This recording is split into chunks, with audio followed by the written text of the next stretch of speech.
Hi everyone, and welcome to my channel, Advice to Think Twice. My name is Monica and I'm here today with something new for my channel. A course, I suppose you could call it, or tutorials of the basics of tarot. A lot of people have asked me if I teach tarot, and it is something I've been thinking about, just never got around to it, and so now I just decided to go for it and just get started, and we'll see where it goes. It is intended to be the basics of tarot and then work our way up, and hopefully you'll enjoy the journey with me. So it's going to be a number of different videos for all the cards, and then going into more detail in terms of how to work with the cards, or how the cards work together, the different characteristics of every suit, and so on and so forth. I do intend to keep the videos short and to the point, so that it's not too much information, because it can easily get to too much information, so that we at least have the basics and then work our way up from there. So we're going to go through a deck of cards, what a deck of cards is made up of, and then have a closer look at each and every single card in the deck before we move on to more detailed stuff and working with the cards and actually doing readings and answering questions depending on context and so on and so forth. So this is to serve as a starting point, and hopefully to inspire you to go out and start your own journey, your own research, your own practice learning the tarot, and hopefully this will help you on your way. But yeah, like I said, I'm going to keep the video short, to the point, basic information, essential information, speaking from my experience, of course, my point of view, and we'll see where it goes from here. I don't want to go into a big history lesson in terms of where tarot comes from. It's difficult to say where tarot comes from or when it actually originated. There's been evidence going way back, but nothing to say this is where it all started. They do say, various authors, that it started somewhere in Egypt, but Alexandria was at some point the culture center of the world, so to speak, and so there was a lot of different things you could learn in Alexandria. So they're either thinking that someone brought it to Alexandria, someone brought the knowledge of tarot to Alexandria, and then it was easier to find there, or that's where it started. They haven't decided, they're still searching. But the main thing is, a lot of people look at tarot as something occult, something to do with the occult, with magic. Maybe it's dark, maybe it's dangerous, whatever. And this actually goes back from when tarot started to spread, so to speak, from Egypt. It was brought to Europe and other areas of the world by travelers, they say, by gypsies. And at some point the church deemed that it was dangerous, and it was dangerous for you to have a tarot deck, or to consult the tarot, or to just work with the tarot, be interested in tarot. And that's when it had to go underground, so to speak, and so not a lot of people had access to it, and it had to be kept quiet and a secret, because if they found out that you were working with the tarot, you could have to deal with some very severe consequences. And so that's where it's coming from in terms of why it's hidden, why it's part of the occult, because it took a long time. I think it was around the Renaissance period when it started to resurface. And it's, there's still a lot that people don't know about it. It's not something that a lot of people are interested in. And it does come with this added, oh, it's a cult, so it's dangerous, so don't even look at it, kind of aura around it, which is misunderstood for the most part, in my view at least. It's the same thing as anything else. It's a tool, and you can use it for the right purposes, for not so positive purposes. It depends on the person using the tool, what that tool is turned into. For me, I've been working with the tarot and studying the tarot for over 10 years now, and honestly, how I work with tarot, I don't know about other readers, and that's their business, and everyone is different, every reader is different, so that's another thing we're going to get into. But for me, I use it as a tool for self-knowledge and self-development. It's not as much as fortune telling. For me, I'm not going to, you know, sit here and say, this is what is happening, this is your future, you get no say. I'm working on the premise that this is where things may lead to. If you don't like that outcome, there's things that you can do to change it. But you do have to take action, you do have to take responsibility, and so on and so forth. And that's how I work with the tarot. Of course, it's a very powerful tool for divination, so you can work with it a lot of different ways.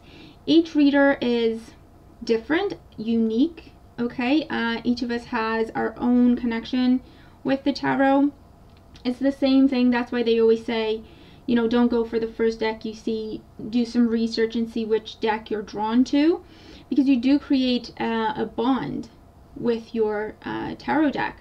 You learn from each other, you grow with each other at the same time. That's how tarot is still very much used and useful in this day and age, just as much as it was when it started hundreds and hundreds of years ago. Because it constantly grows, it constantly evolves because of the people working with it, okay? Because we grow, we change, we evolve, and that's what we're putting back into the cards for them to grow as well, to change with the time, so to speak, while at the same time, in some weird way, remaining very traditional as well. They have a set meaning, they have a traditional point of view, and that's constant, and that's what we add to. Each of us as a reader, depending on how we work with the cards and so on, our experience, where we're coming from, what our purpose is, what our intentions are, and so on and so forth. I wouldn't say that you can ever be an expert at tarot, and by expert I mean you know everything there is to know about tarot. It's always changing, it's always growing, it's always evolving. It would be, you know, like you would say, I know everything there is to know in this world at this point. That's it. I cannot grow any further. That's kind of impossible. Because if you're open to it, if you keep an open mind, there is always new things to learn, new experiences to have, and so on and so forth. And the deck grows with you. And so you're always learning, even if you're practicing tarot or working with tarot, not actually practicing.